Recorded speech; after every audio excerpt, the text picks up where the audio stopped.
Hello, everybody. Welcome to another episode of Rico'S Rants. I'm your host, Rico DiGiorgio. Sorry about the reflection on my glasses, but I need to see what the fuck I'm doing. So today I'm going to be reviewing the movie Overlord. Now, when I first saw a trailer for it with my friend Michael and I were both like, we're going to fucking see that. And then it completely went off my radar. And I didn't know, I've been hearing little bits about it, but I was more gung-ho about, I'm like, fuck, horror movie I want to see in theaters is Halloween 2018. Which I will review probably in the next couple days. Right? Right. Okay. No sugar, you're not going out. Unless Steph wants to. Steph needs to. I'm not fucking this recording. So, I saw Overlord.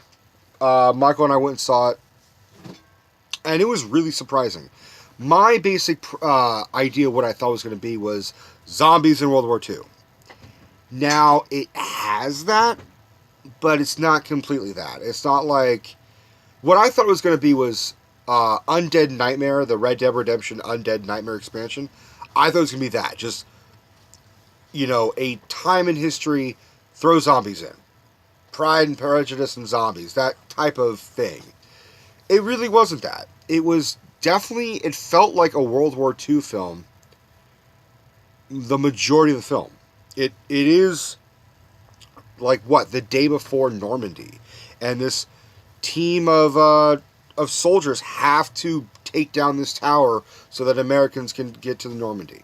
So it's set in France. That's a big part of it, is that it's set in a little village in France.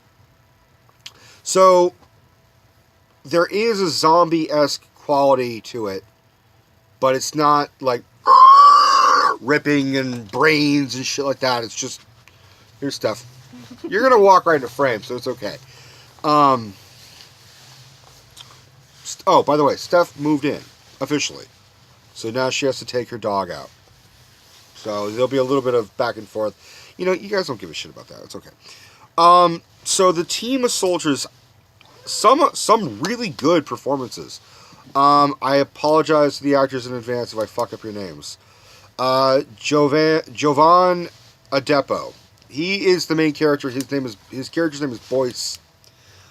I was really kind of surprised, and it was really refreshing to see a World War II movie where the protagonist is black.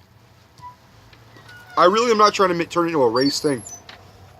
But it is important, that it wasn't just whites and Jews and Italians and Irish and whites. It was also blacks and Asians and Native Americans and everybody else. It was everybody fought in that World War. That's why it's called the World War.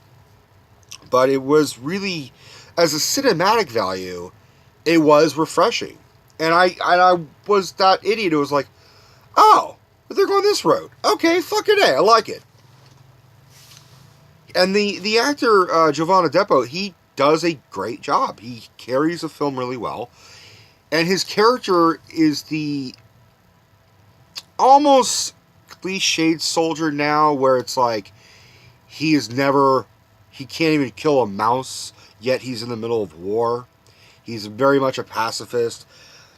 So he is that, but then he definitely goes through a growth and grows throughout the film. I see the door opening. Hi, Dino. And now Dino's in here. I gotta keep the door closed. It is fucking cold here. California may be on fire right now, but Jesus Christ, it is cold in the Bay Area. So, back what I was saying. He carries the film well, but throughout, he's sort of an unknown actor. I don't really know anything about any other stuff he's been in. I really haven't looked that much up, to be perfectly honest. But that's sort of like that. You sort of get this inexperienced actor who's an inexperienced character in war, progressing and getting better and better. He gets better throughout the film. There's another... Wyatt Russell plays a character named Ford, who is Boyce's superior. And he's that hot-headed guy who's like, it's all about the mission. Fuck everybody else. Side note, he is Goldie Hawn and Kurt Russell's son. And I was watching and I'm like, I know this guy from somewhere. And honestly, I think it was just because he reminded me of his dad and his mom in a weird way. He's good. He starts the film off thinking he's going to be a villain. But he doesn't. But he's just such an asshole that you're like, something about him. But he's just a protagonist who's a dick. But he's actually pretty exciting, if not a little unnerving throughout the film. Now we're going to get to some really hard to pronounce names, so I apologize. I'll get to them in a minute. There's one, I got to throw out another little, John Magaro. He's great. He plays this character named Tibbet, who's this wise, cracking, fast-talking, clearly from New York character. And I gotta show some love for the Italians, but there's a couple great scenes with him and like this little boy that is just really laugh out loud funny. And it progresses and you're like, wow, man, I really like this this relationship that this guy has. And he was one of those characters like, motherfucker, I hope they don't kill him. I really like this guy. So now the other ones. My French is awful and my Danish is awful, so I apologize. Mathilda Olivier she's the only woman, as far as I know, apart from the aunt. For those who see in the movie, you know what I'm talking about. She plays the character Chloe. And she is just a French peasant girl who is ravaging and scavenging and trying to get through the fact that her village has been occupied by Nazi Germany. She has a little brother, that's the little boy I talked about earlier, and she has an aunt who went off to get well by the Germans and then came back completely fucking fucked up. She is good. You feel for her character because she also has some serious growth, where the next actor I'm going to talk about, again, I apologize, Pilou Asbeck plays the Nazi. He plays the head German that we fucking hate. And he plays Waffner, I believe is probably pronounced. And Waffner is letting Chloe sort of be untarnished and unfucked with if she basically fucks him whenever he wants. And he's always threatening like, oh, your little brother has trouble sleeping? Well, I could take him to the doctor. He could fix him, which is basically saying, I'll take your little brother and he'll either die or he'll come back all fucked up. Unless you fuck me. So you feel for her, and there's a scene where, like, he's sexually assaulting her, and it's not, like, beating her up. It's just, like, ugh, it's just creepy, and, yeah, it's fucking cold. So you really want this fucking Nazi to... I mean, you want all Nazis to be fucked with. Anyways. So the ragtag team of soldiers hide out in her house in secret. Then they fucking I mean, this movie really is a movie you guys should just go see. It is that good. I thought it was going to be something, and it went completely different. It didn't go completely different, but it wasn't what I thought it was going to be. It was still very entertaining. What I loved is the practical effects. I read they use very minimal CGI. They used as much practical effects as possible. Julius Avery, who directed this, did a fucking great job.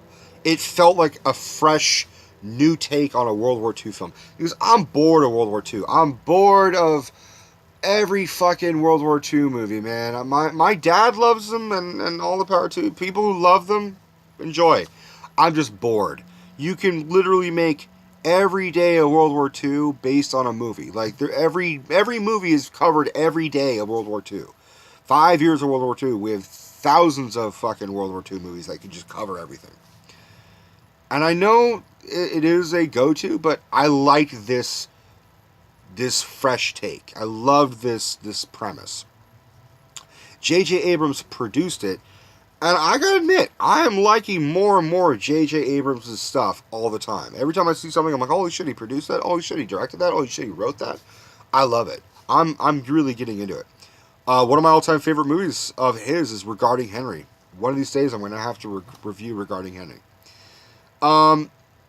So there's a underground bunker lab thing where the Nazis are experimenting on the villagers and turning them into like Nazi fucking, or I'm sorry, zombie. That's the other fucking word. Zombie fucking creature like things that are super strong, resilient, and really difficult to fucking kill. But that's really like the last half of the film. The first half is a lot of like, get down, like doing this shit and like hiding in, and it's a lot of suspense. And then I wouldn't say it's gory, but it's definitely bloody. There is some scenes. I would actually argue that the World War II scenes of people just being shot and blown up from stepping on mines, and in the opening scene alone is really, really fucking great and really graphic, and it feels realistic of World War II. Where they're in the plane, they're being shot at from down below, and like there's bullets raining in, and it's like, we gotta go, we gotta jump, and then people are about to jump and they get blown up by the fucking. I mean, it is a good fucking movie. Is it to go out and fucking see it? Go out and fucking see it. I don't really have anything else to say. I enjoyed it. I think, would I say it's one of the best World War II movies ever? No, but it's definitely one of the most original. On that note, love you all to death.